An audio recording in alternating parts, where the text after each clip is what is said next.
Good morning दोस्तों। आज हम फिर उपस्थित हैं चंद्रगुप्त नाटक के तृतीय अंक के साथ। चंद्रगुप्त नाटक का तृतीय अंक का ये पहला भाग है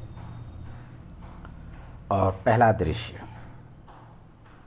तो चलिए हम लोग देर न करते हुए वीडियो को जल्दी से स्टार्ट करते हैं ताकि वीडियो काफ़ी लंबा न हो। तो पहला दृश्य है और पहला दृश्य बिपाशा नदी के तट का है। उस तट पे जो है एक शिविर है और शिविर के आसपास जो है राक्षस टहल रहा है और वही दृश्य प्रदर्शित है। तो राक्षस बोल रहा है कि एक दिन चाणक्य ने कहा था, सोच रहा है मन में कि एक दिन चाणक्य ने कहा था कि आक्रमणकारी यवन ब्राह्मण और बौद्धों का भेद न मानेगा। राक्षस सोच रहा है चाणक्य की बात। चाणक्य ने जब कहा था कि आक्रमणकारी जो है न यवन देखेगा, न ब्राह्मण देखेगा, न बौद्धों को देखेगा, इन सब का भेद वो नहीं मानेगा। तो वही सोच रहा है और बोल रहा है कि वही बात ठीक उतरी, वह बात सत्य साबित हुई। यदि मालव और शूद्रक परास्त हो जाते हैं, यदि मालव और शूद्रक परास्त हो जाते हैं और यवन सेना शत्रुद्रुप पार कर जाती तो मगध का नाश निश्चित। मूर्ख मगध नरेश ने संदेह किया और बार बार मेरे लौट आने की आज्ञाएं आने लगी है और बार बार मुझे बुलाया जा रहा है कि लौट आओ लौट आओ। मगध का राजा जो है मुझ पर संदेह करता है। संदेह क्यों करता है? संदेह आप लोग पिछली वीडियो में देखे होंगे कि चाणक्य ने बताया कि तुम्हारे और सुहासिनी के जो बीच जो संबंध है उस संबंध का पता राजा को चल गया है। ठीक है, तो इसलिए कहा कि तुम इस समय वापस मत जाना, तुम्हारे पे खतरा हो सकता है। तो वही कह रहा है कि मगध नरेश संदेह करते हैं मुझे और इसीलिए वो बार बार लौट आने की आज्ञाएं दे रहे हैं। परंतु तभी जो है एक चर प्रवेश करके प्रणाम करता है और बोलता है कि तो राक्षस बोलता है क्या समाचार है? तो चर बोलता है बड़ी ही आतंकजनक है आमत्य। राक्षस बोलता है आतंकजनक, कुछ कहो भी।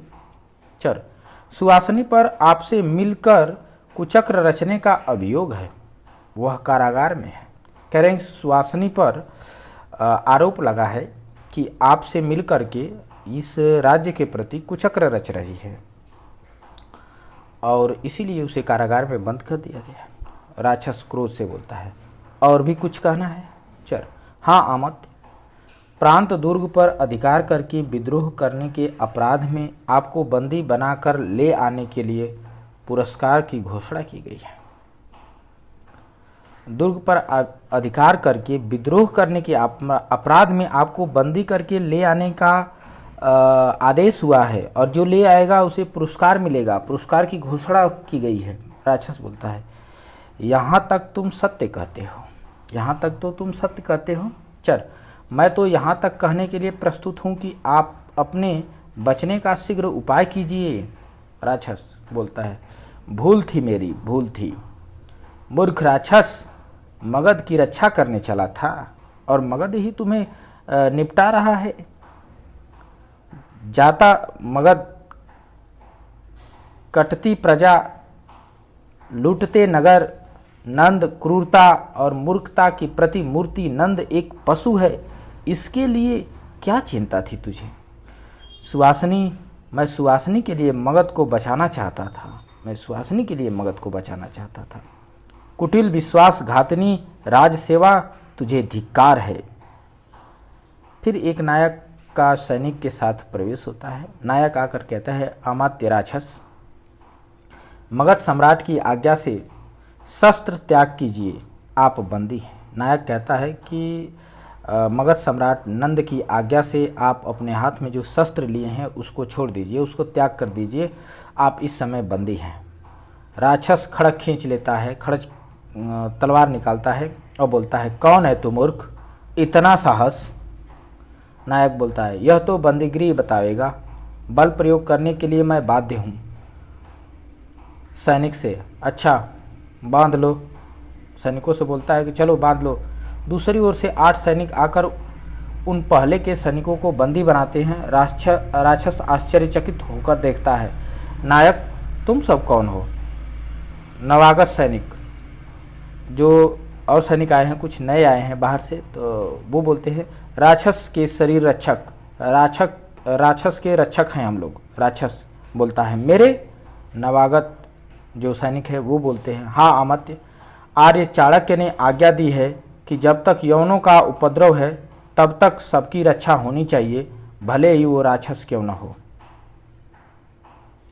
अर्थात तो चाणक्य ने भी कुछ सैनिक भेज दिए थे राक्षस को बचाने के लिए। राक्षस इसके लिए, राक्षस कहता है कि तब तो मैं इसके लिए चाणक्य का कृतज्ञ हूँ। नवागत सैनिक बोलते हैं परंतु अमात्य, कृतज्ञता प्रकट करने के लिए आपको उनके समीप तक चलना होगा। तो सैनिकों को संकेत करता है, बंदियों को लेकर चले जाते हैं। और राक्षस बोलता है मुझे कहाँ चलना होगा? राजकुमारी से शिविर में भेंट कर लूँ। नवागत, वहीं सबसे भेंट होगी। यह पत्र है। और राक्षस पत्र को पढ़ता है। राक्षस बोलता है अलका का सिंहरण से ब्याह होने वाला है। अलका का सिंहरण से ब्याह होने वाला है, उसमें मैं भी निमंत्रित किया गया हूँ। चाणक्य विलक्षण बुद्धि का ब्राह्मण है। उसकी प्रखर प्रतिभा कूट राजनीति के साथ रात दिन जैसे खिलवाड़ किया करती है। नवागत कहता है हाँ, आपने और भी कुछ सुना है? राक्षस, क्या? नवागत सैनिक बोलता है यवनों ने मालवों से संधि करने का संदेश भेजा है। यवनों ने मालवों से संधि करने का संदेश भेजा है कि मालवों से हम नहीं लड़ेंगे, उनसे हमारी संधि होगी। सिकंदर ने उस वीर रमणी अलका को देखने की बड़ी इच्छा प्रकट की है। और सिकंदर जो है उसने इच्छा प्रकट की है कि हम अलका को देखना चाहते हैं। जिसने दुर्ग में सिकंदर का प्रतिरोध किया था, जिसने सिकंदर का विरोध किया था दुर्ग में, वो उसको देखना चाहता है, बड़ी इच्छा है उसकी। राक्षस, आश्चर्य? राक्षस कहता है तो आश्चर्य है। चर, हाँ अमत, यह तो मैं कहने ही नहीं पाया था। रावी तट पर एक विस्तृत शिविरों की रंगभूमि बनी है जिसमें अलका का ब्याह होगा। जब से सिकंदर को यह विदित हुआ कि अलका तक्षशिला नरेश अंबिक की बहन है, तब से उसे एक अच्छा अवसर मिल गया है। उसने उक्त शुभ अवसर पर मालवों और यवनों के एक सम्मिलित उत्सव के करने की घोषणा कर दी है। अंबिक के पक्ष में स्वयं निमंत्रित होकर परिणय संपादन कराने दल बल के साथ सिकंदर भी आएगा। राक्षस, चाणक्य तू धन्य है, मुझे ईर्ष्या होती है। चलो ठीक है। उसके बाद सब जाते हैं। रावी तट के उत्सव, अब दूसरा दृश्य है। यहाँ रावी तट के उत्सव शिविर का एक पथ पर्वतेश्वर अकेले टहलते हुए दिखाई दे रहे हैं और उत्सव शिविर का एक रास्ता है। उस रास्ते पर पर्वतेश्वर अकेले टहल रहे हैं। तो वहीं का दृश्य है जो रावी तट के पास है। पर्वतेश्वर बोलते हैं, अकेले टहल रहे हैं तो मन ही मन बोल रहे हैं आह कैसा अपमान है।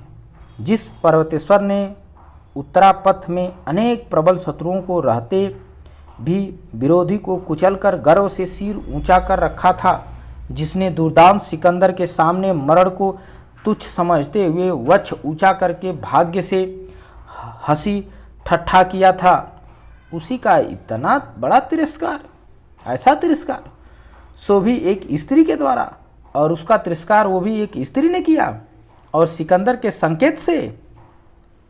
प्रतिशोध, रक्त पिशाची प्रतिहिंसा अपने दांतों से नसों को नोच रही है। मरूं या मार डालूं, मारना तो असंभव है। कहता है कि मारना तो असंभव है। सिंहरण और अलका बरबधू भेष में हैं, मालवों के चुने हुए वीरों से ये घिरे हैं। सिकंदर उनकी प्रशंसा और आदर में लगा है। इस समय सिंहरण पर हाथ उठाना असफलता के पैरों तले गिरना है। तो फिर जी कर क्या करूं? फिर कहता है कि तब जी कर क्या करूं? वो कहता है कि या तो मारूं या फिर मरूं या फिर मार डालूं। तो कहता है मारना असंभव है, क्योंकि सैनिकों से ये शिविर एकदम घिरा हुआ है और उसकी प्रशंसा सिकंदर स्वयं कर रहा है, तो फिर मुश्किल है। कह रहा है कि उनको मारना मुश्किल है, और जब मारना मुश्किल है तो मेरा जीना भी मुश्किल है, तो मैं क्या करूं? वो कहता है कि फिर जी कर मैं क्या करूंगा, और छुरा निकालकर आत्महत्या करना चाहता है। जैसे ही छुरा निकालकर आत्महत्या करना चाहता है, चाणक्य आकर हाथ पकड़ लेता है। पर्वतेश्वर बोलता है कौन? चाणक्य बोलता है ब्राह्मण चाणक्य। पर्वतेश्वर, इस मेरे अंतिम समय में भी क्या कुछ दान चाहते हो? कुछ मुझसे मांगना चाहते हो मेरे अंतिम समय में? चाणक्य कहता है हाँ पर्वतेश्वर, मैंने अपना राज्य दिया, अब हटो। पर्वतेश्वर कहता है कि मैंने तुम्हें अपना राज्य ही दे दिया, जाओ अब हटो। चाणक्य बोलता है यह तो तुमने दे दिया, परंतु इसे मैंने तुमसे मांगा न था। पर ये तो तुमने दे दिया, ये तो मैंने मांगा ही नहीं। पर्वतेश्वर, फिर क्या चाहते हो? चाणक्य, एक प्रश्न का उत्तर।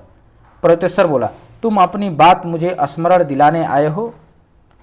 पर्वतेश्वर बोलता है क्या तुम अपनी बात मुझे स्मरण दिलाने आए हो कि मैंने ठीक कहा था? तो कहो, ठीक है कहो। ब्राह्मण, तुम्हारी बात सच हुई, जो तुमने कहा था तुम्हारी बात सच हुई। यवनों ने आर्यावर्त को पददलित कर लिया, मैं गर्व में भूला था, तुम्हारी बात न मानी थी उस समय, अब उसी का प्रायश्चित करने जाता हूं, छोड़ दो, मुझे आत्महत्या करने दो। चाणक्य बोलता है पौरव, हे पौरुष, हे पर्वतेश्वर, शांत हो जाओ, मैं एक दूसरी बात पूछता हूं, वृषल चंद्रगुप्त क्षत्रिय है कि नहीं? तुम ये बताओ कि चंद्रगुप्त क्षत्रिय है कि नहीं, अथवा उसे मुर्दाभिषिक्त करने में ब्राह्मण से भूल हुई है?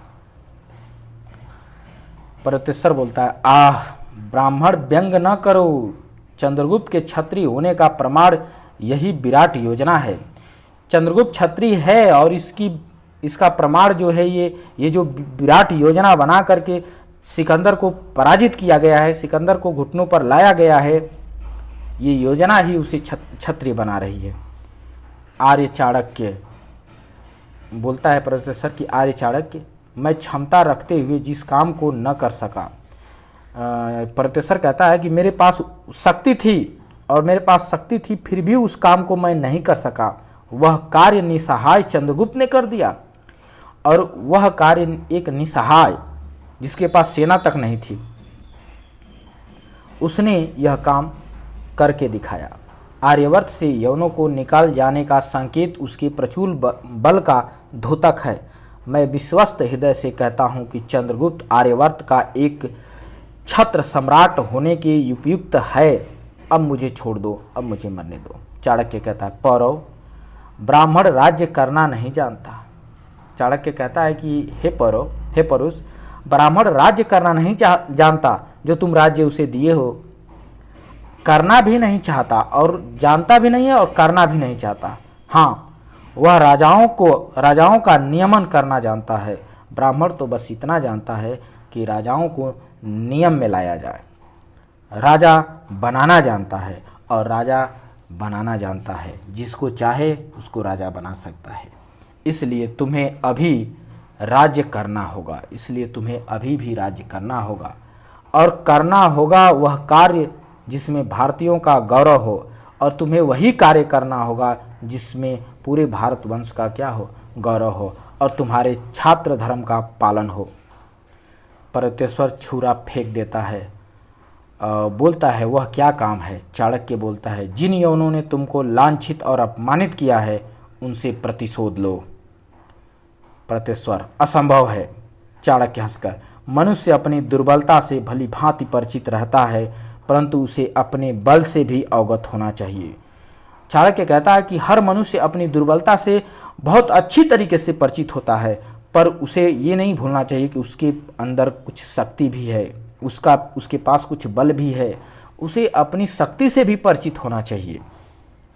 असंभव कहकर किसी काम को करने के पहले कर्म क्षेत्र में कांप कर लड़खड़ाओ मत पौरव, तुम क्या हो विचार करके देखो। सिकंदर ने जो छत्र नियुक्त किया जिन संधियों को वह प्रगतिशील कर रखना चाहता है वे सब क्या हैं? अपनी लूटपाट को वह साम्राज्य के रूप में देखना चाहता है। चाणक्य जीते जी यह नहीं होने देगा, तुम राज्य करो। प्रत्युत्तर बोलता है, परंतु आर्य, मैंने राज्य दान कर दिया है। चाणक्य बोलता है कि पौरव, तामस त्याग से सात्विक ग्रहण उत्तम है। वह दान न था, उसमें कोई सत्य नहीं, तुम उसे ग्रहण करो। तुम्हारा दान मैं स्वीकार नहीं किया। प्रत्युत्तर बोलता है, तो क्या आज्ञा है? चाणक्य बोलता है, पीछे बतलाऊंगा, इस समय मुझे केवल यही कहना है कि सिंहरण को अपना भाई समझो और अलका को अपनी बहन समझो। वृद्ध गांधार राज का सहसा प्रवेश हो जाता है। अलका के पिता वृद्ध जो गांधार राज हैं उनका अचानक प्रवेश होता है और वृद्ध बोलता है, अलका कहाँ है? अलका? प्रत्युत्तर, कौन हो तुम वृद्ध? चाणक्य, मैं इन्हें जानता हूँ, ये वृद्ध गांधार नरेश हैं। प्रत्युत्तर, आर्य, मैं प्रत्युत्तर प्रणाम करता हूँ। वृद्ध, मैं प्रणाम करने योग्य नहीं पौरव, मेरी संतान से देश का बड़ा अनिष्ट हुआ है। मेरी ही संतान ने इस देश को अपमानित किया है।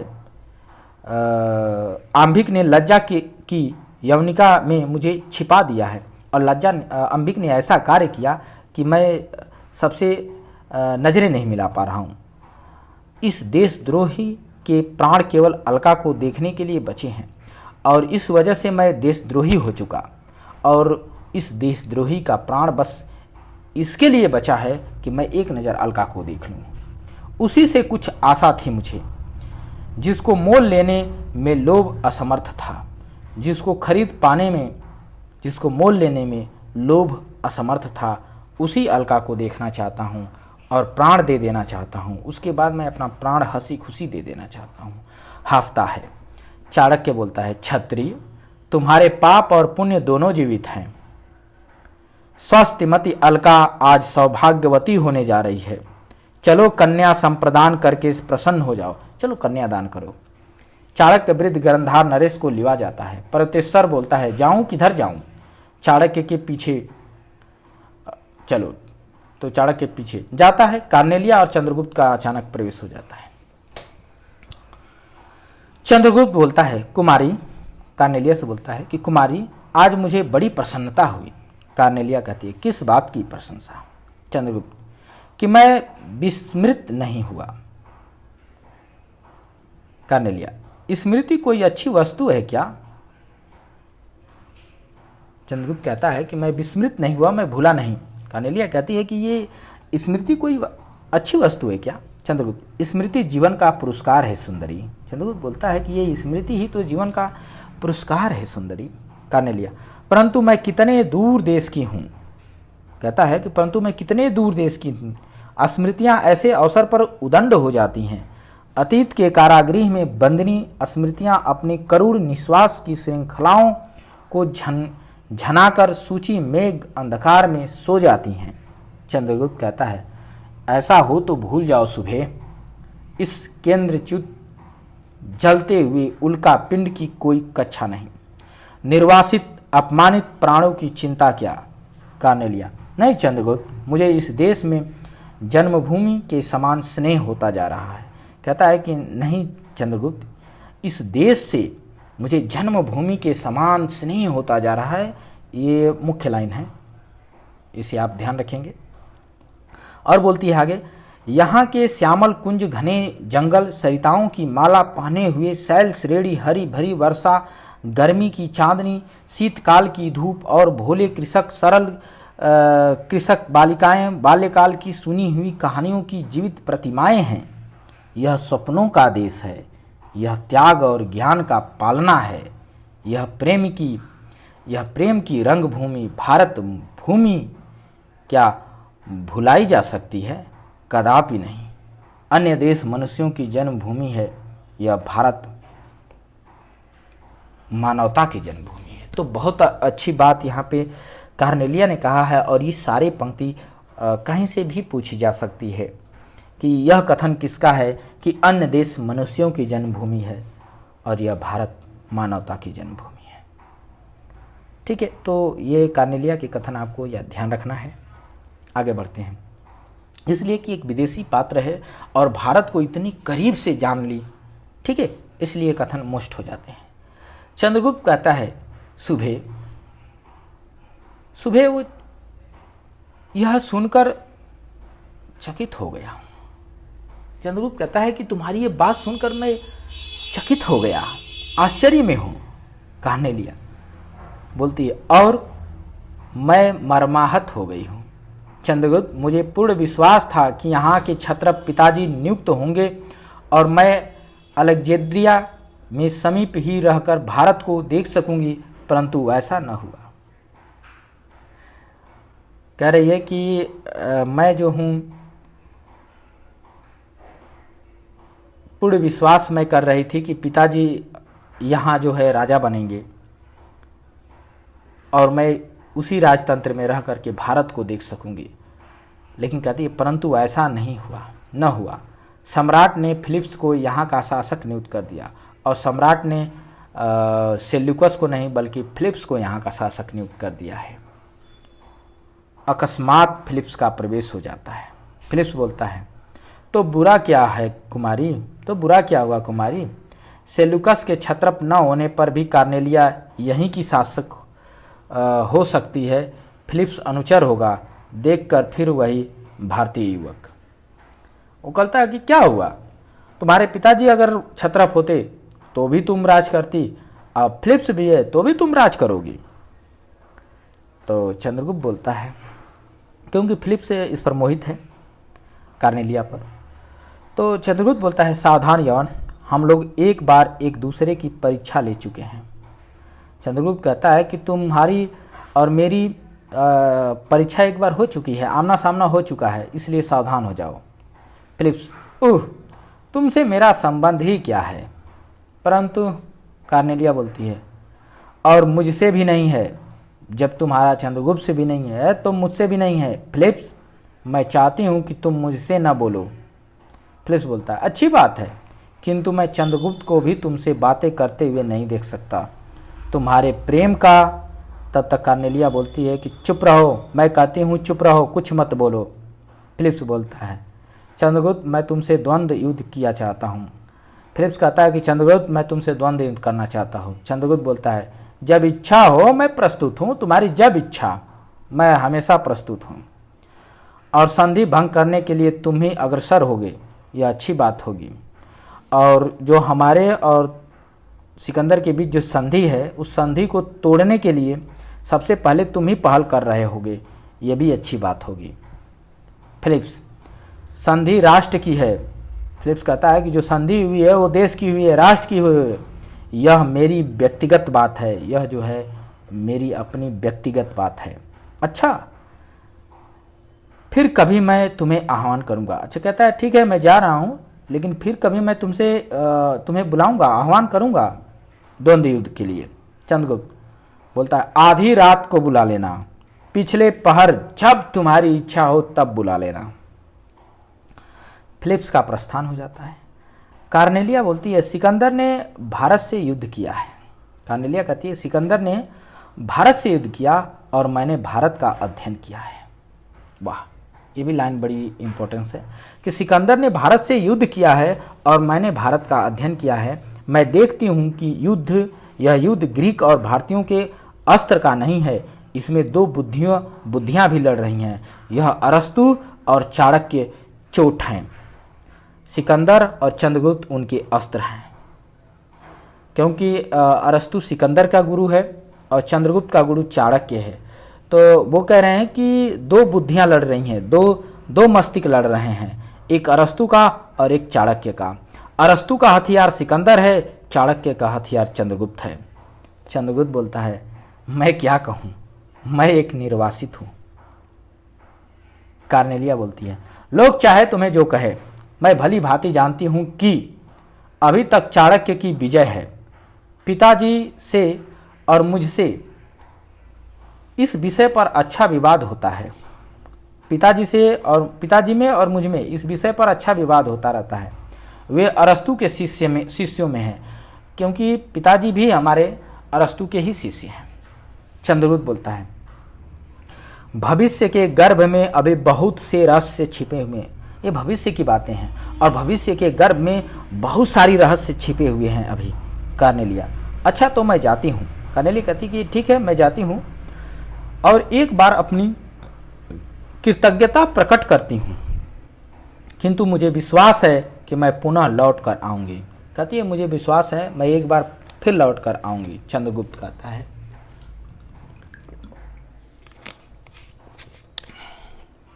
चंद्रगुप्त कहता है उस समय भी मुझे भूलने की चेष्टा करोगी?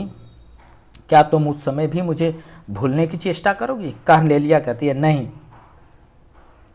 चंद्रगुप्त, विदा, यवन बेड़ा आज ही जाएगा, यवन का बेड़ा आज ही जा रहा है, इसलिए मैं तुमसे विदा चाहती हूँ, भूलूंगी नहीं। कार्नेलिया ने कहा। दोनों एक दूसरे की ओर देखते हुए जाते हैं। राक्षस और कल्याणी का प्रवेश होता है। कल्याणी बोलती है, ऐसा विराट दृश्य तो मैंने नहीं देखा था अमात्य, मगध को किस बात का गर्व है? राक्षस बोलता है, गर्व है राजकुमारी, और उसका गर्व सत्य है। चाणक्य और चंद्रगुप्त मगध की ही प्रजा है जिन्होंने इतना बड़ा उलटफेर किया है। चाणक्य का प्रवेश होता है। चाणक्य बोलता है, तो तुम इसे स्वीकार करते हो अमात्य कि जो मैंने किया वो सही है? राक्षस बोलता है, शत्रु की उचित प्रशंसा करना मनुष्य का धर्म है। राक्षस कहता है कि ठीक है तुम शत्रु हो हमारे, लेकिन शत्रु की अगर प्रशंसा करना सही है तो फिर करना चाहिए, वो धर्म है। तुमने अद्भुत कार्य किए, तुम्हारा जो कार्य है बिल्कुल अद्भुत है, इसमें कोई संदेह नहीं है, इसलिए यहाँ तुम्हारी प्रशंसा करना उचित है और ये मेरा धर्म था। चाणक्य बोलता है, अस्तु अब तुम जा सकते हो। चाणक्य कहता है, अस्तु अब तुम जा सकते हो। बोलता है कि मगध तुम्हारा स्वागत करेगा, अब तुम जा सकते हो, अब तुम्हें कोई दिक्कत नहीं है। राक्षस बोलता है, राजकुमारी तो कल चली जाएंगी, पर मैंने अभी तक निश्चय नहीं किया है। कह रहा कि राजकुमारी कल्याणी तो कल चली जाएंगी, पर मैंने अभी तक निश्चय नहीं किया है। चाणक्य बोलता है, मेरा कार्य हो गया, राजकुमारी जा सकती हैं, परंतु एक बात कहूं? राक्षस बोलता है, क्या? चाणक्य कहता है, यहाँ की कोई बात नंद से न कहने की प्रतिज्ञा करनी होगी। चले जाइए, लेकिन एक बात सुन लीजिए, एक बात तो मेरी मान लीजिए कि यहाँ जो भी चीज़ें, जो भी घटनाएं घटी, जो भी बात हुई है, ये प्रतिज्ञा करनी होगी कि ये नंद को आप लोग नहीं बताएंगे। कल्याणी कहती है, मैं प्रतिश्रुति होती हूँ। चाणक्य, राक्षस, मैं सुवासिनी से तुम्हारी भेंट भी करा देता, परंतु वो मुझ पर विश्वास नहीं करती। चाणक्य कहता है कि राक्षस, मैं तुम्हारी भेंट सुवासिनी से मैं करा देता, परंतु वो मुझ पर विश्वास ही नहीं करती। राक्षस, क्या वह भी यहीं है? चाणक्य, कहीं होगी, तुम्हारा प्रत्यय देखकर वह आ सकती है। राक्षस, यह लो मेरी अंगुलीय मुद्रा। राक्षस कहता है कि यह लो मेरी अंगुली की मुद्रा ले लो, अंगूठी ले लो। चाणक्य, सुवासिनी को कारागार से मुक्त कराकर मुझसे भेंट करा दो। और कहता है कि चाणक्य सुवासिनी को उस कारागार से मुक्त कराकर मुझसे भेंट करा दो। चाणक्य मुद्रा लेकर बोलता है, मैं चेष्टा करूंगा, मैं कोशिश करूंगा, और मुद्रा लेकर चला जाता है। राक्षस बोलता है कल्याणी से, तो राजकुमारी प्रणाम। कल्याणी, तुमने अपना कर्तव्य भली भांति सोच लिया होगा। मैं जाती हूँ और विश्वास दिलाती हूँ कि मुझसे तुम्हारा अनिष्ट न होगा। कल्याणी कहती है कि तुमने अपना कर्तव्य भली भांति सोच लिया है और मैं जाती हूँ इसमें, और मैं तुम्हें ये विश्वास दिला दूँ कि मैं कभी भी तुम्हारा अनिष्ट नहीं चाहूँगी और न हो मेरे द्वारा तुम्हारा कभी अनिष्ट होगा। दोनों प्रस्थान करते हैं। तीसरा दृश्य यहाँ पर शुरू होता है। तीसरा दृश्य है, रावी का ही तट है और सिकंदर का बेड़ा वहाँ पर प्रस्तुत है, सैनिकों के साथ वहाँ उपस्थित है सिकंदर। चाणक्य और परतेश्वर भी है वहाँ पर। चाणक्य बोलता है, पौरव देखो, यह नृशंसता की बाढ़ आज उतर जाएगी। चाणक्य ने जो किया वह भला था या बुरा, अब समझ में आवेगा। परतेश्वर बोलता है, मैं मानता हूँ यह आप ही का अस्तुत्य कार्य है, यह आप ही का किया हुआ कार्य है, चाणक्य कहता। और चंद्रगुप्त के बाहुबल का पौरव, तो चाणक्य कहता है कि पौरव ये केवल मेरा ही अस्तुत्य कार्य नहीं है, चंद्रगुप्त का बाहुबल का भी है। आज फिर मैं उसी बात को दोहराना चाहता हूँ कि अत्याचारी नंद के हाथों से मगध का उद्धार करने के लिए चाणक्य ने तुम्ही से पहले सहायता मांगी थी। चाणक्य कहता है कि मैं तुम्हें याद दिला दूं कि अत्याचारी नंद के हाथों से मैं मगध का उद्धार करना चाहता था और उसके लिए मैं तुमसे ही सबसे पहले सहायता मांगी थी, और अब तुम ही से लेगा भी, अब तो तुम्हें विश्वास होगा, अब तो तुम्हें विश्वास हो गया।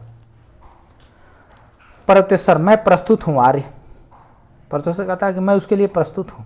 चाणक्य कहता है मैं विश्वस्त हुआ।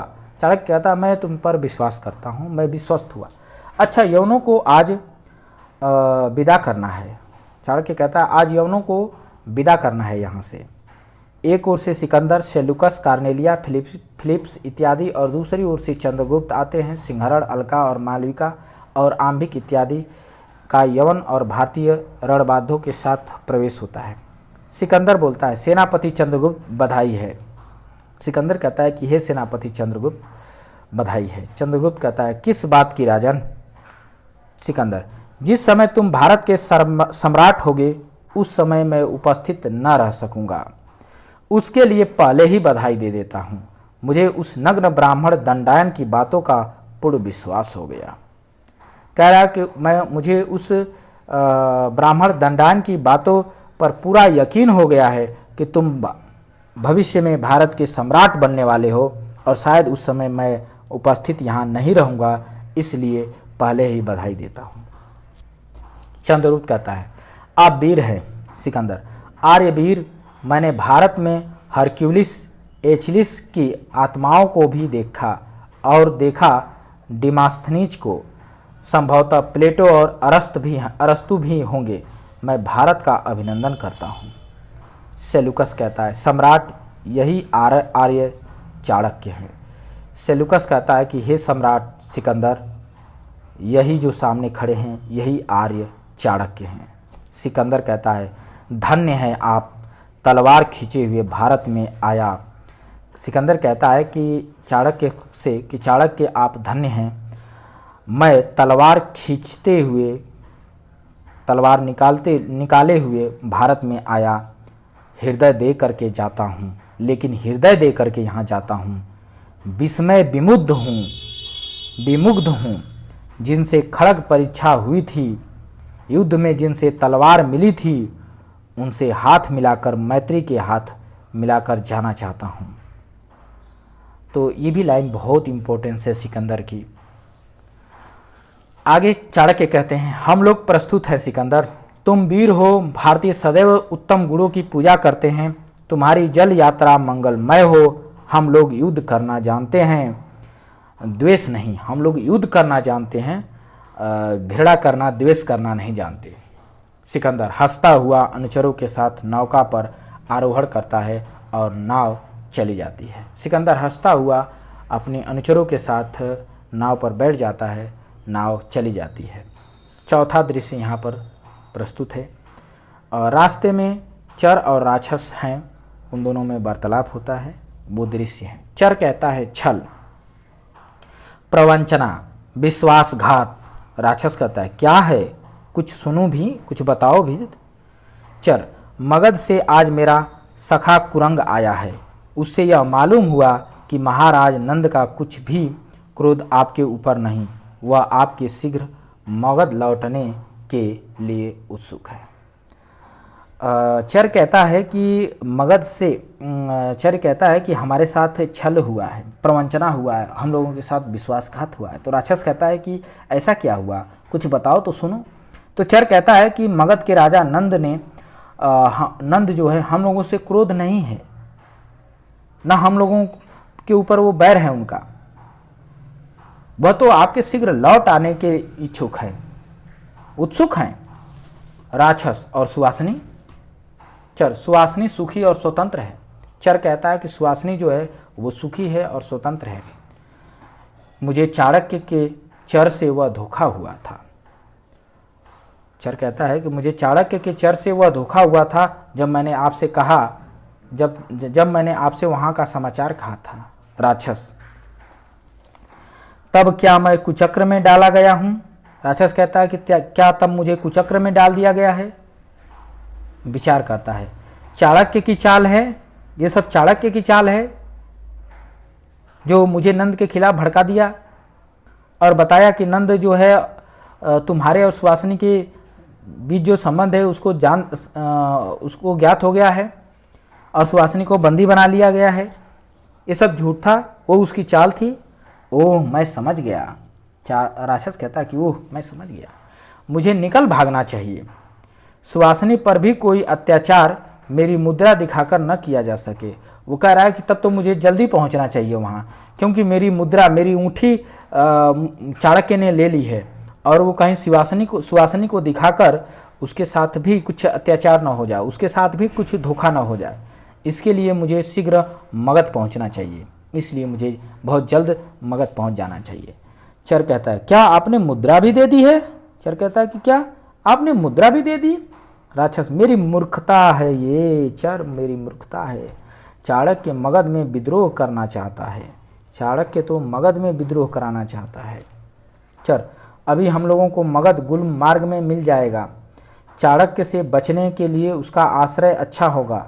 2 तीव्रगामी अश्व मेरे अधिकार में हैं, शीघ्रता कीजिए।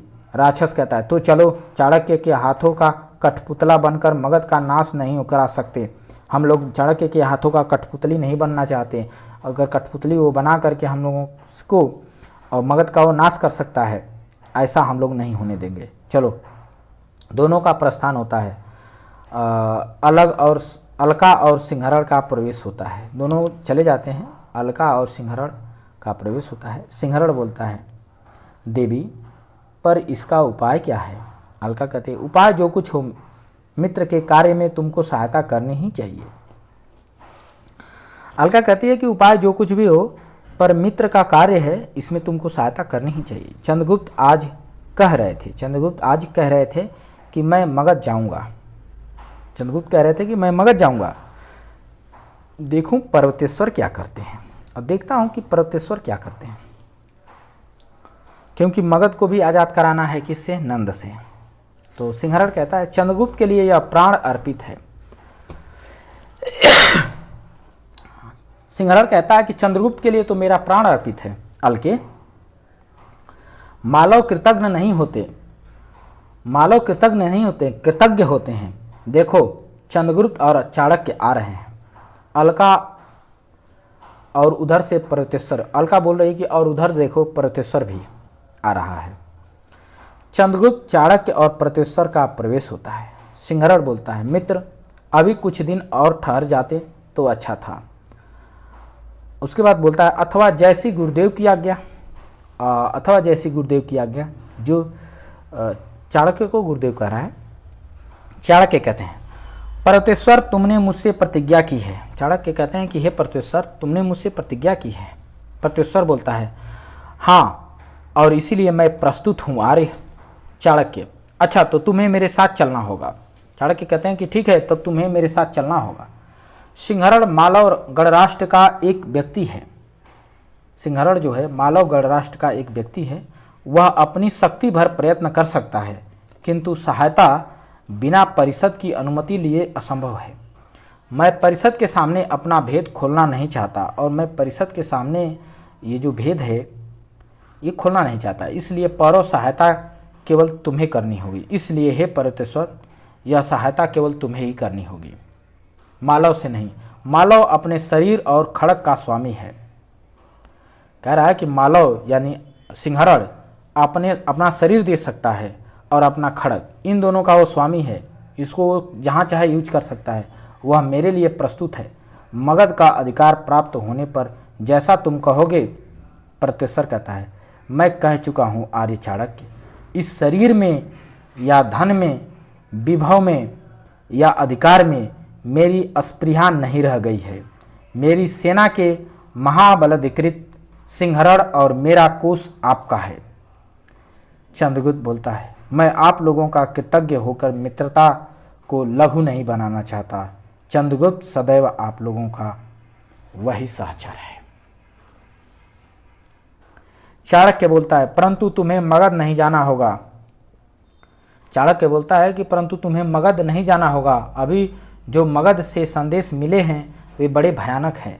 सेनापति तुम्हारे पिता कारागार में हैं। और भी चंद्रगुप्त कहता है इतने पर भी आप मुझे मगध जाने से रोक रहे हैं। जब मेरे पिता कारागार में हैं इसके बावजूद भी आप मुझे मगध जाने से रोक रहे हैं। चाणक्य यह प्रश्न अभी मत करो। चंद्रगुप्त सिर झुका लेता है। एक पत्र लिए मालविका का प्रवेश होता है। मालविका आती है, एक पत्र लिए हुए है। मालविका बोलती है यह सेनापति के नाम पत्र है। चंद्रगुप्त पढ़कर आर्य मैं जा भी नहीं सकता। चंद्रगुप्त कहता है कि हे आर्य अब मैं जा भी नहीं सकता। चाणक्य बोलता है क्यों? चंद्रगुप्त युद्ध का आह्वान है, द्वंद्व के लिए फिलिप्स का निमंत्रण है। कह रहा है कि युद्ध का आह्वान आ गया और फिलिप्स जो है हमसे द्वंद्व युद्ध करना चाहता है, इसलिए अब मैं मगध अभी नहीं जा सकता। चाणक्य बोलता है तुम डरते तो नहीं? चाणक्य बोलता है कि तुम डरते तो नहीं हो? चंद्रगुप्त आर्य आप मेरा उपहास कर रहे हैं। यह डरने वाली बात पूछकर आप मेरा उपहास उड़ा रहे हैं। चाणक्य हंसकर तब ठीक है पौरव, तुम्हारा यहाँ रहना हानिकारक होगा। उत्तरापथ की दास्ता के अवशिष्ट चिन्ह फिलिप्स का नाश निश्चित है।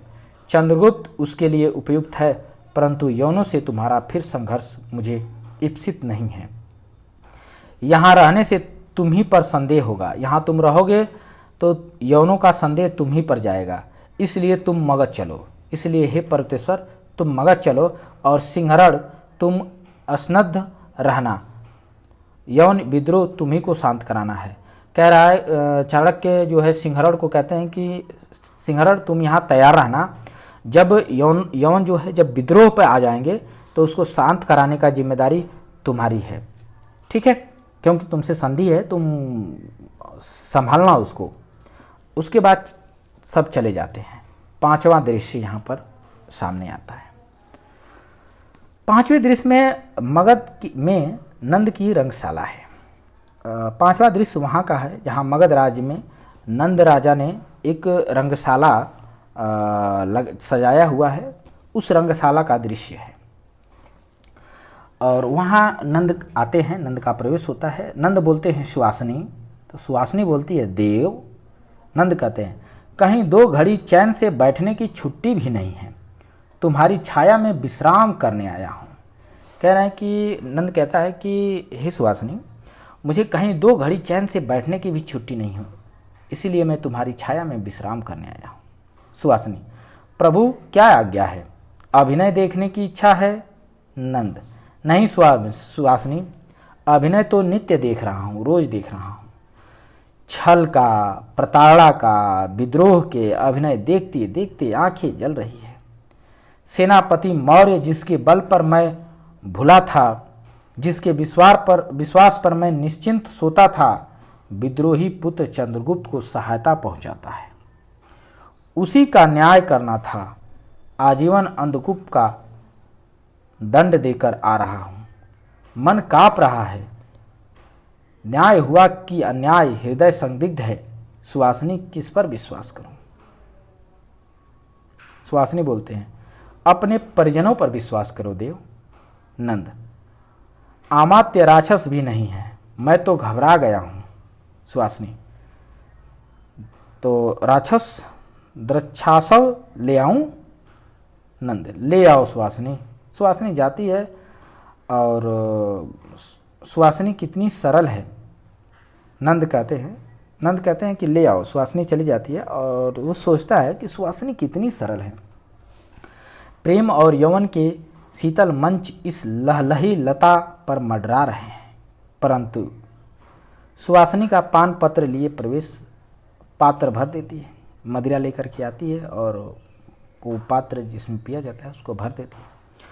नंद बोलता है सुवासिनी कुछ गाओ, वही उन्मादक गान कुछ सुनाओ। सुवासिनी गाना शुरू करती है, गाती है आज इस यवन के माधवी कुंज में कोकिल बोल रहा, आज इस यवन के माधवी कुंज में कोकिल बोल रहा, मधु पी कर पागल हुआ करता प्रेम प्रलाप, सिविल हुआ जाता हृदय जैसे अपने आप, लाज के बंधन खोल रहा, लाज के बंधन खोल रहा, बिछल रही है चांदनी छवि मतवाली रात, कहती कल्पित उधर से, कहती कल्पित उधर से बहकाने की बात, कौन मधु मदिरा घोल रहा, यह कौन मधु मदिरा घोल रहा। तो नंद कहता है सुहासिनी, जगत में और भी कुछ है, ऐसा मुझे तो नहीं प्रतीत होता कि संसार में और भी कुछ है।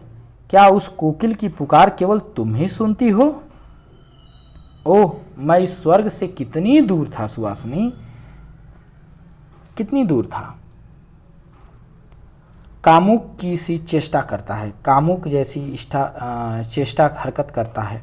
सुहासिनी बोलती है, भ्रम है महाराज, ये आपका भ्रम है महाराज, एक वेतन पाने वाली का यह अभिनय है। कह रहे कि ये एक वेतन पाने वाली का अभिनय है महाराज, आपका ये भ्रम है। नंद कहता है, कभी नहीं, यह भ्रम है तो समस्त संसार मिथ्या है। कह रहा नंद कि कभी नहीं, ये भ्रम नहीं हो सकता, यदि यह भ्रम है तो समस्त संसार मिथ्या है। तुम सच कहती हो। निबोध नंद ने कभी वह पुकार नहीं सुनी, सुंदरी तुम मेरी प्राणेश्वरी हो। सुहासिनी सहसा चकित होकर, मैं दासी हूँ महाराज, प्राणेश्वरी नहीं। नंद कहता है, यह प्रलोभन देकर ऐसी छलना, मुझे प्रलोभन देकर के और मुझे छल रही हो। नंद नहीं भूल सकता सुहासिनी, आओ। हाथ पकड़ता है। सुहासिनी भयभीत होकर बोलती है, महाराज मैं आमत्य राक्षस की धरोहर हूँ। बोलती है सुहासिनी कि हे महाराज, मैं आमत्य राक्षस की धरोहर हूँ, सम्राट की भोग्या नहीं बन सकती, और मैं आप राजा सम्राट की मैं भोग्या नहीं बन सकती, मैं राक्षस की धरोहर हूँ। नंद कहता है, आमात्य राक्षस इस पृथ्वी पर तुम्हारा प्रणयी होकर नहीं जी सकता। ये ध्यान रखो कि आमात्य राक्षस इस पृथ्वी पर तुम्हारा प्रणयी पति बन करके नहीं जी सकता। सुहासिनी, तो उसे खोजने के लिए स्वर्ग में जाऊंगी। अगर उस पृथ्वी पर वो नहीं बन सकता तो मैं उसे खोजने के लिए स्वर्ग में जाऊंगी। नंद उसे बलपूर्वक पकड़ लेता है। ठीक उसी समय आमात्य राक्षस का प्रवेश हो जाता है। नंद उसे देखते ही छोड़ देता है और बोलता है, तुम आमात्य राक्षस? राक्षस कहता है, हाँ सम्राट, एक अबला पर अत्याचार न होने देने के लिए ठीक समय पर पहुंचा हूँ। राक्षस कहता है, हाँ सम्राट, एक अबला पर अत्याचार न हो इसलिए मैं बिल्कुल सही समय पर पहुंचा हूँ। नंद, यह तुम्हारी अनुरक्ता है राक्षस, मैं लज्जित हूँ। नंद कहता है कि हे राक्षस, यह तुमसे प्रेम करती है, तुम्हारी अनुरक्ता है, तुम पर अनुराग करती है, इसलिए मैं लज्जित हूँ। राक्षस, मैं प्रसन्न हुआ कि सम्राट अपने को परखने की चेष्टा करते हैं। अच्छा तो इस समय जाता हूँ, चलो सुहासिनी चलो। और दोनों जाते हैं। यहाँ पे आप छठा दृश्य देखेंगे। कुसुमपुर का प्रांत है। चाणक्य, मालविका और अलका प्रस्तुत है यहाँ पर। मालविका कहती है सुहासिनी और राक्षस स्वतंत्र हैं। मालविका कहती है कि इस समय सुहासिनी और राक्षस दोनों स्वतंत्र हैं। उनका परिणय शीघ्र ही होगा, उनका विवाह भी शीघ्र ही हो जाएगा। इधर मौर्य कारागार में वररुचि अपदस्थ है। नागरिक लोग नंद की उच्छृंखलताओं से असंतुष्ट हैं।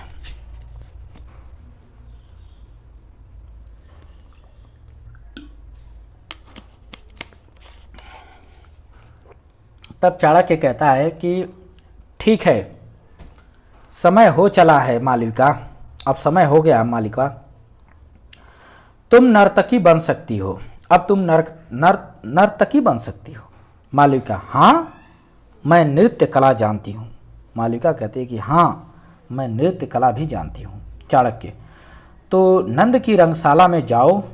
तो अब नंद की रंगशाला में तुम जाओ और लो यह मुद्रा, और यह मुद्रा ले लो और ये पत्र ले लो। राक्षस का विवाह होने के पहले, ठीक 1 घड़ी पहले नंद के हाथ में देना और पूछने पर बता देना कि अमात्य राक्षस ने सुहासिनी को देने के लिए कहा था, परंतु मुझसे भेंट न हो सकी, इसलिए यह उन्हें लौटा देने के लिए आई हूं।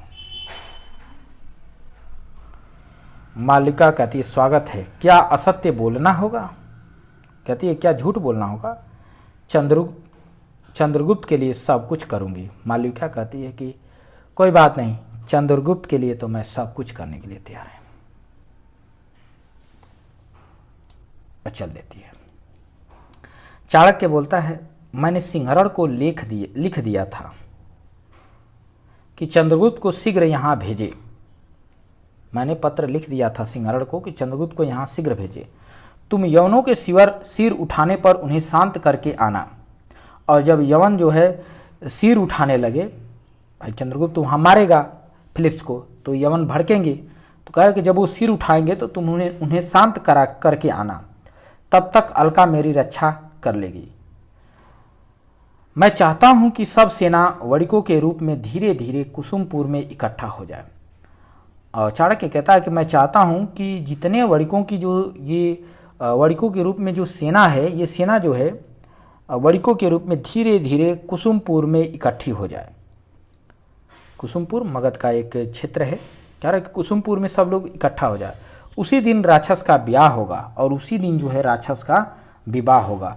उसी दिन विद्रोह होगा, जिस दिन राक्षस का विवाह होगा। उसी दिन चंद्रगुप्त राजा होगा, और उसी दिन चंद्रगुप्त यहाँ का राजा बनेगा। अलका बोलती है, परंतु फिलिप्स के द्वंद्व युद्ध से चंद्रगुप्त को लौट तो आने दीजिए, क्या जाने क्या हो।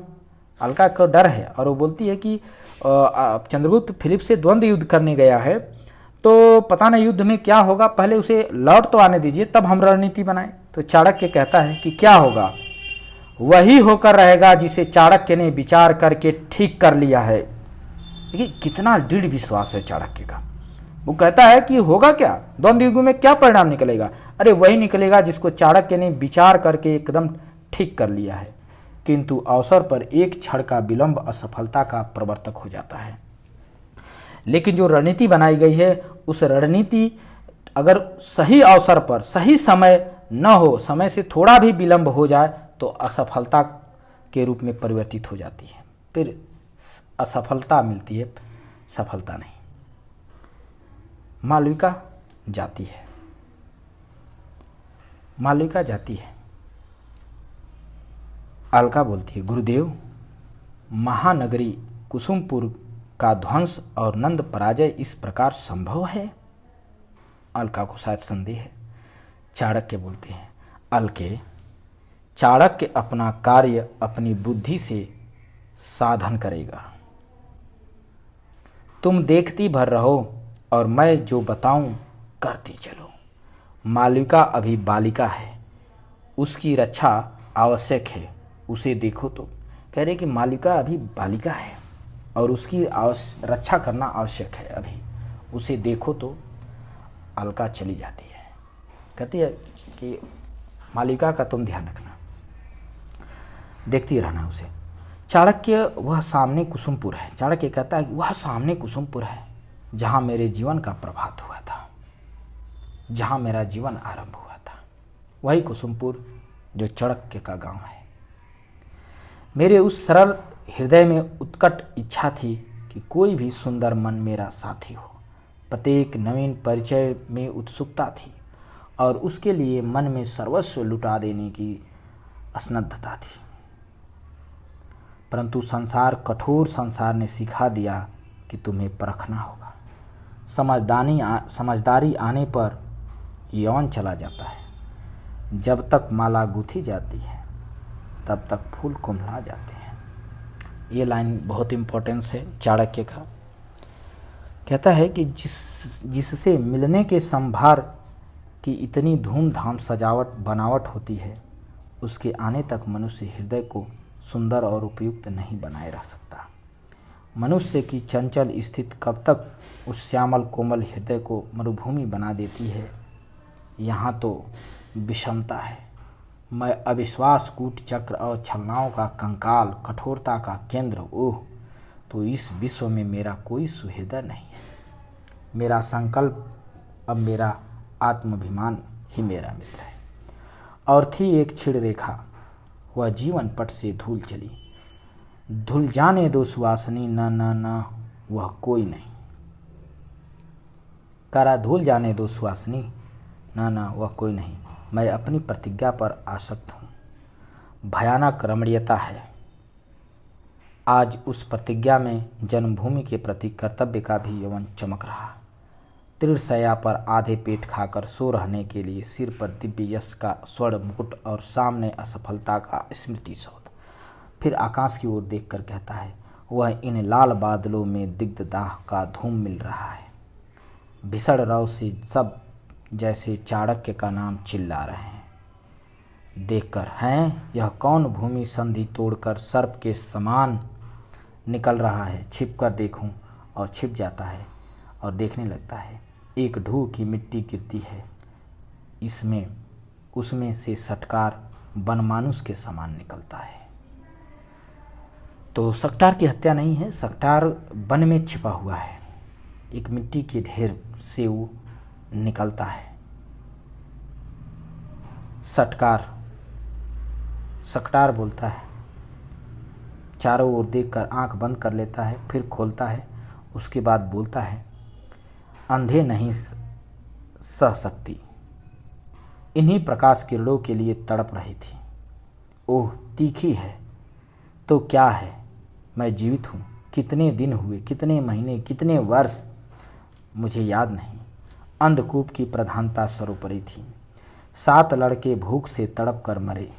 कृतज्ञ हूँ उस अंधकार का जिसने उन विवर्ण मुखों को न देखने दिया। केवल उनके दम तोड़ने का क्षीण शब्द सुन सका, फिर भी जीवित रहा। सत्तू और नमक पानी से मिलाकर अपनी नसों से रक्त पीकर जीवित रहा, प्रतिहिंसा के लिए। पर अब शेष है, दम घुट रहा है। कह रहा कि अब मैं जीवित नहीं रह सकता, अब दम घुटने लगा है। तो सटकार अभी छिप करके रह रहा था, बाहर नहीं निकलता था और गिर पड़ता है। चाणक्य पास आकर कपड़ा निचोड़कर मुंह में जल डाल सचेत करता है और तुरंत गिर जाता है। चाणक्य जो है पास आकर कपड़ा निचोड़ता है, निचोड़ करके मुंह में जल की कुछ बूंदें गिराता है और फिर वो सचेत होता है, होश में आता है। तो चाणक्य बोलता है, आह, तुम कोई दुखी मनुष्य हो, घबराओ मत, मैं तुम्हारी सहायता के लिए प्रस्तुत हूँ। चाणक्य बोलता है। सकटार को पहचान नहीं रहा है, तो सकटार बोलता है ऊपर देखकर, तुम सहायता करोगे? आश्चर्य है, मनुष्य मनुष्य की सहायता करेगा, वह उसे हिंसा पशु के समान नोच न डालेगा? हाँ, यह दूसरी बात है कि वह जोक की तरह बिना कष्ट दिए रक्त चूसे, जिसमें कोई स्वार्थ न हो, ऐसी सहायता तुम भूखे भेड़िए। चाणक्य, अभागे मनुष्य, सबसे चौंक कर अलग न उछल, विश्वास की चिंगारी पैरों के नीचे से हटा। अविश्वास की चिंगारी पैरों के नीचे से हटा और मुझ पर विश्वास कर। तुझ जैसे दुखी बहुत से पड़े हैं, यदि सहायता नहीं चाहिए तो परस्पर का स्वार्थ ही सही। सकटार बोलता है, दुख है, दुख का नाम सुना होगा। कल्पित आशंका से तुम उसका नाम लेकर चिल्ला उठते होगे। देखा है कभी 7-7 गोद के लालों को भूख से तड़पते मरते हुए? केवल तुम दुख का नाम सुने हो, दुख को देखे नहीं हो। मैंने 7-7 बच्चों को अपने गोद में लेकर के तड़प तड़प करके मरते देखा है। बच्चों को भूख से अंधकार की घनी चादर में बरसों भूगर्भ की जीवित समाधि में एक दूसरे को अपना आहार देकर स्वेच्छा से मरते देखा है। मैंने इस भूगर्भ में देखा कि मेरे एक एक बच्चे एक दूसरे का आहार बनते चले गए और स्वेच्छा से मरते चले गए। प्रतिहंसा की स्मृति को ठोकर मार मार कर जागते रहे और प्राण विसर्जन करते रहे। देखा है कभी ऐसा कष्ट? उन सबों ने अपना आहार मुझे दिया और उन सभी ने अपना आहार मुझे दिया। मुझे और पिता होकर भी मैं पत्थर सा जीवित रहा। उनका आहार खा डाला, उन्हें मरने दिया। जानते हो क्यों? वे सुकुमार थे, वे सुख की गोद में पले थे, वे नहीं सहन कर सकते थे, अतः सब मर जाते। मैं बचा रहा प्रतिशोध के लिए, और मैं इसलिए बचा रहा कि मुझे प्रतिशोध लेना था, दानवीय प्रतिहिंसा के लिए। ओह, उस अत्याचारी नर राक्षस की अतड़ियों में से खींचकर एक बार रक्त का फुहार छोड़ता, इस पृथ्वी को उसी से रंगा हुआ देखता। चाणक्य बोलता है, सावधान। सकटार को उठाता है। सकटार बोलता है, सावधान हो वे। सकटार बोलता है कि वे सावधान हो जो दुर्बलों पर अत्याचार करते हैं। पीड़ित पददलित सब तरह लुटा हुआ है। जिसने पुत्रों की हड्डियों से सुरंग खोदा है, नखों से मिट्टी हटाई है, उसके लिए सावधान रहने की आवश्यकता नहीं। मेरी वेदना अपने अंतिम अस्त्रों से सुसज्जित है। चाणक्य बोलता है, तो भी तुमको प्रतिशोध लेना है। हम लोग एक ही पथ के पथिक हैं, घबराओ मत। क्या तुम्हारा और कोई भी संसार में जीवित नहीं है? तुम्हारा कोई भी संसार में जीवित नहीं है? सकटार बची थी, पर न जाने कहाँ है। एक बालिका बची थी, अपनी माता की स्मृति सुवासिनी, पर अब कहाँ है कौन जाने। चाणक्य, क्या कहा? सुवासिनी? सटकार, हाँ सुवासिनी। चाणक्य, और तुम सटकार हो? चाणक्य बोलता है, तो क्या तुम सटकार हो? सकटार बोलता है, चाणक्य का गला पकड़कर बोलता है, घोट दूंगा गला यदि फिर यह नाम तुमने लिया। मुझे नंद से प्रतिशोध ले लेने दो, फिर चाहे डौंडी पीटना मेरा नाम का, अभी मेरा नाम मत लो, नहीं तो नंद मुझे जिंदा नहीं छोड़ेगा। चाणक्य उसका हाथ हटाते हुए बोलता है, वह सुवासिनी नंद की रंगशाला में है, मुझे पहचानते हो? चाणक्य बोलता है, क्या तुम मुझे पहचानते हो? सकटार बोलता है, नहीं तो, और उसको देखने लगता है। चाणक्य, तुम्हारे प्रतिवेशी सखा ब्राह्मण चड़क का पुत्र विष्णुगुप्त हूँ। तुम्हारा जो सखा था ब्राह्मण चड़क, उसी का मैं पुत्र विष्णुगुप्त हूँ। तुम्हारी दिलाई हुई जिसकी ब्रह्म वृत्ति छीन ली गई, जो तुम्हारा सहकारी जानकर निर्वासित कर दिया गया, मैं उसी चड़क का पुत्र चाणक्य हूँ, जिसकी शिखा पकड़कर राजसभा में खींचा गया, जो बंदी गृह में मृत्यु की प्रतीक्षा कर रहा था। मुझ पर विश्वास करोगे? चाणक्य कहता है, क्या तुम मुझ पर विश्वास करोगे? सकटार विचारता हुआ खड़ा हो जाता है, करूँगा, और बोलता है, करूँगा, जो तुम कहोगे वही करूँगा, किसी तरह प्रतिशोध मुझे चाहिए। चाणक्य बोलता है, तो चलो मेरी झोच्छी में इस सुरंग को घास फूस से ढक दो, और जिसमें सकटार छिपा हुआ था उस सुरंग को घास फूस से ढक देते हैं और दोनों ढककर चले जाते हैं। यहाँ जो है अब 7वां दृश्य स्टार्ट होगा, जो अगले वीडियो में मिलेगा। इस वीडियो में हम लोग बस इतना ही रखेंगे। आप सभी लोगों को वीडियो के अंत तक बने रहने के लिए बहुत बहुत धन्यवाद। मिलते हैं अगले वीडियो में।